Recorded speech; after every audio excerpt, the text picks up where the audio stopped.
Mesdames et messieurs, salam alaikum, paix et salut sur chacun d'entre vous. Je suis Amin Al-Farouk, chercheur et passionné de dialogue interreligieux, et c'est un immense honneur pour moi de pouvoir échanger aujourd'hui avec le docteur Zakir Naik. Mon objectif est simple: poser une question qui, je l'espère, permettra à chacun ici présent, musulman, chrétien et personne de bonne volonté, de réfléchir profondément à ce que nous croyons et pourquoi nous le croyons. Docteur Zakir Naik, en tant que figure respectée dans le dialogue entre l'islam et le christianisme, vous avez souvent affirmé que le Coran est la parole authentique de Dieu, parfaite et inchangée. Cependant, un certain verset attire mon attention et soulève des questions quant à cette affirmation. Dans Jean 10:30, Jésus dit « Moi et le Père, nous sommes un ». Or, certains musulmans pourraient interpréter la conception de l'unicité divine dans le Coran différemment. Comment peut-on alors concilier ce passage avec la doctrine coranique du Tawhid? Je pose cette question en toute humilité, dans un esprit de recherche de la vérité et de compréhension mutuelle. Merci beaucoup, Amin, pour cette question réfléchie et respectueuse. Il est très important de comprendre que le concept de l'unicité de Dieu, Tawhid, en islam, est fondamental et absolument central.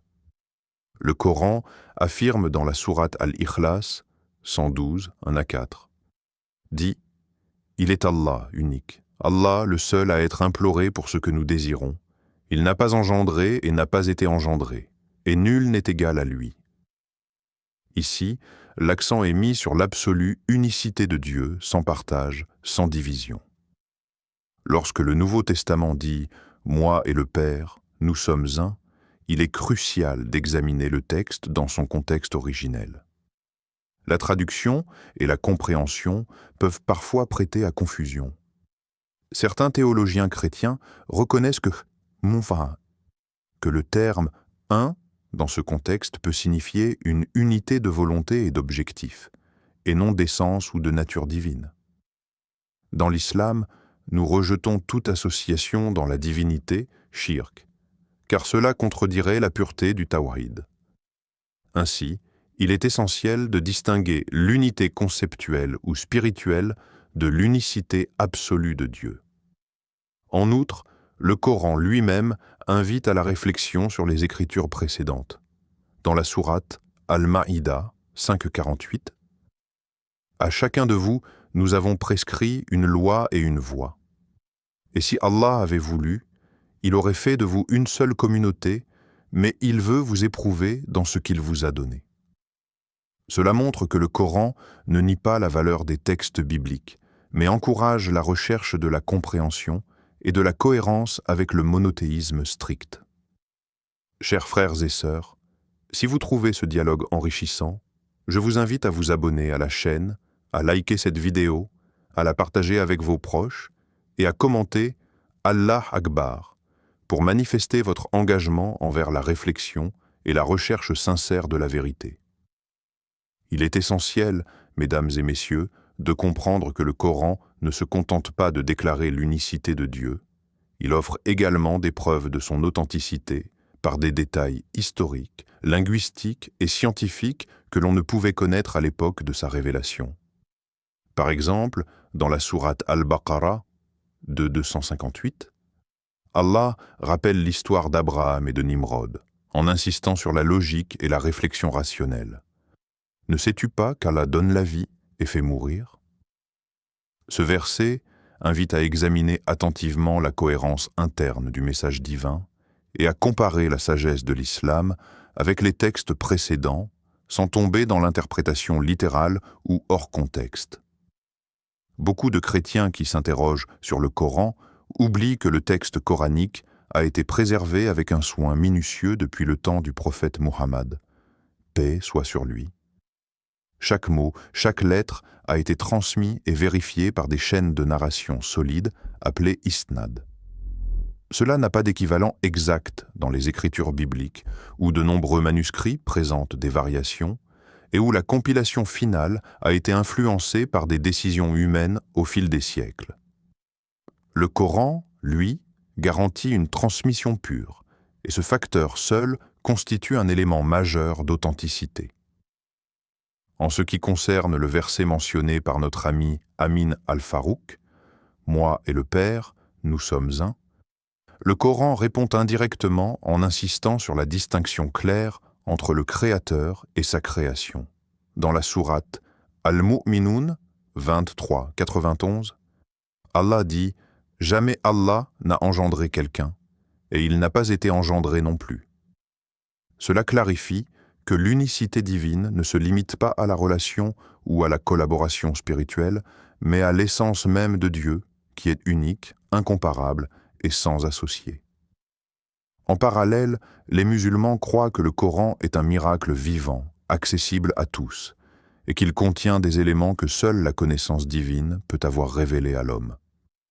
Par exemple, des descriptions précises du développement embryonnaire dans la sourate Al-Mu'minun 23, 12 à 14, ou les détails sur l'univers dans la sourate Al-Mu'minun 23, 12 à 14, ou les détails sur l'univers dans la sourate Al-Mu'minun 23, 12 à 14, ou les détails sur l'univers dans la sourate Al-Mu'minun 23, 12 à 14, ou les détails sur l'univers dans la sourate Al-Mu'minun 23, 12 à 14, ou les détails sur l'univers dans la sourate Al-Mu'minun 23, 12 à 14, ou les détails sur l'univers dans la sourate Al-Mu'minun 23, 12 à 14, ou les détails sur l'univers dans la sourate Al-Mu'minun 23, 12 à 14, ou les détails sur l'univers dans la sourate Al-Mu'minun 23, 12 à 14, ou les détails sur l'univers dans la sourate Al-Mu'minun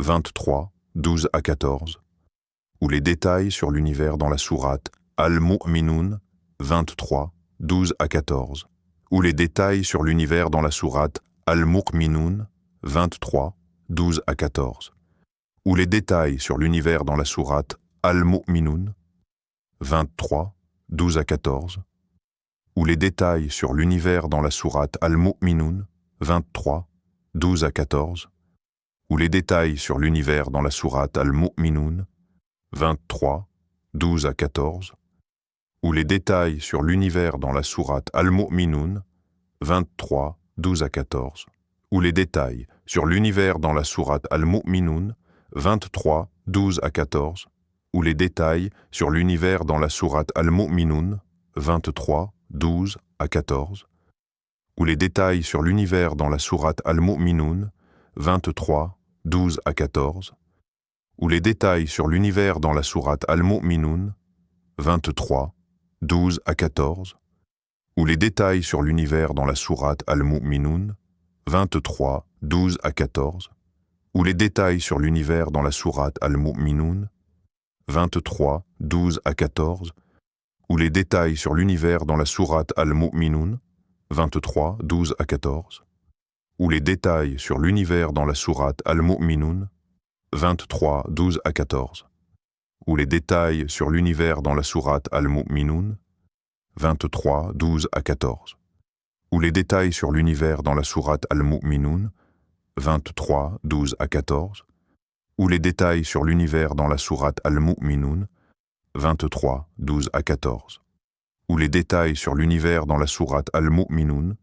23, 12 à 14, ou les détails sur l'univers dans la sourate Al-Mu'minun 23, 12 à 14, ou les détails sur l'univers dans la sourate Al-Mu'minun 23, 12 à 14, ou les détails sur l'univers dans la sourate Al-Mu'minun 23, 12 à 14, ou les détails sur l'univers dans la sourate Al-Mu'minun 23, 12 à 14, ou les détails sur l'univers dans la sourate Al-Mu'minun 23, 12 à 14, ou les détails sur l'univers dans la sourate Al-Mu'minun 23, 12 à 14, ou les détails sur l'univers dans la sourate Al-Mu'minun 23, 12 à 14, ou les détails sur l'univers dans la sourate Al-Mu'minun 23, 12 à 14, ou les détails sur l'univers dans la sourate Al-Mu'minun 23, 12 à 14, ou les détails sur l'univers dans la sourate Al-Mu'minun 23, 12 à 14, ou les détails sur l'univers dans la sourate Al-Mour, sourate Al-Anbiya 21-30, montrent une connaissance avancée que l'époque humaine ne pouvait pas expliquer. Ces faits ne sont pas des interprétations symboliques, mais des confirmations que le texte coranique dépasse le niveau humain de connaissance, ce qui confirme son origine divine. Le Coran invite également à la réflexion sur les écritures précédentes, sans les dénigrer, mais en les corrigeant lorsqu'elles ont été altérées.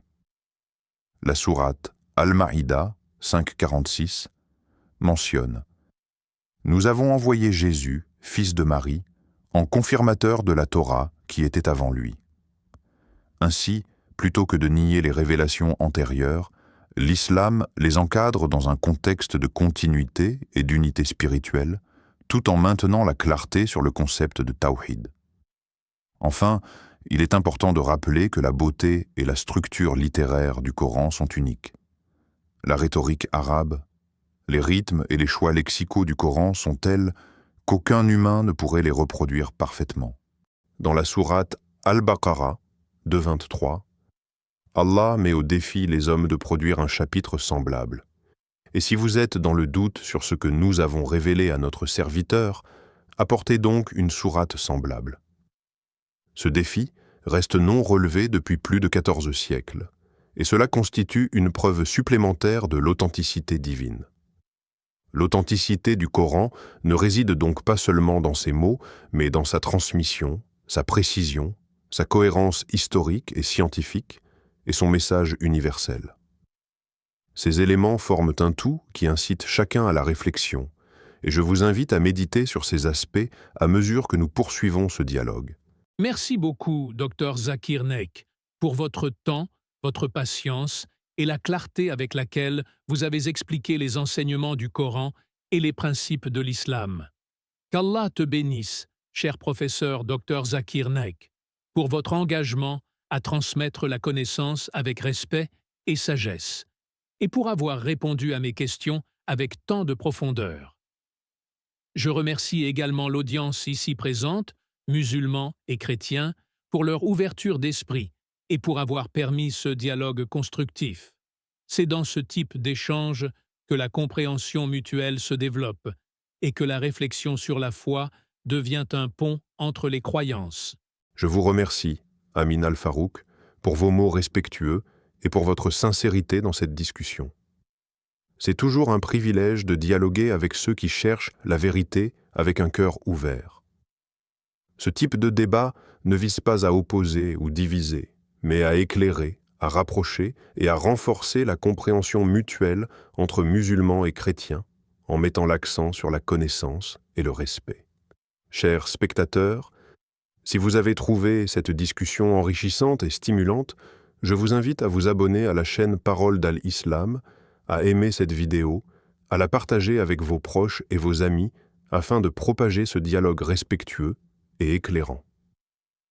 N'hésitez pas à participer dans les commentaires. Posez vos questions, partagez vos réflexions et engagez-vous dans la conversation de manière constructive. Ces échanges permettent à chacun de mieux comprendre sa propre foi et celle des autres, et de renforcer l'harmonie et le respect dans notre communauté mondiale. En réfléchissant à ce qui a été partagé aujourd'hui, souvenez-vous que le dialogue et la connaissance sont des outils puissants pour dissiper les malentendus et pour construire des ponts entre les croyances. Les enseignements du Coran et les valeurs de l'islam offrent des bases solides pour le respect, la justice et la paix. De même, les traditions chrétiennes, lorsqu'elles sont comprises dans leur profondeur, peuvent enrichir la perspective de tout croyant sincère. Continuez donc à chercher, à apprendre et à poser des questions avec respect, car c'est ainsi que la sagesse se développe et que la foi devient une lumière pour soi et pour les autres. Ainsi se termine ce dialogue, non pas comme une conclusion définitive, mais comme une invitation à continuer la réflexion. Merci à tous d'avoir été présents, d'avoir écouté avec attention et de participer à la construction d'une compréhension réciproque. Que cette discussion vous inspire à explorer plus profondément votre foi, à apprécier la richesse des textes sacrés et à partager vos découvertes avec compassion et respect.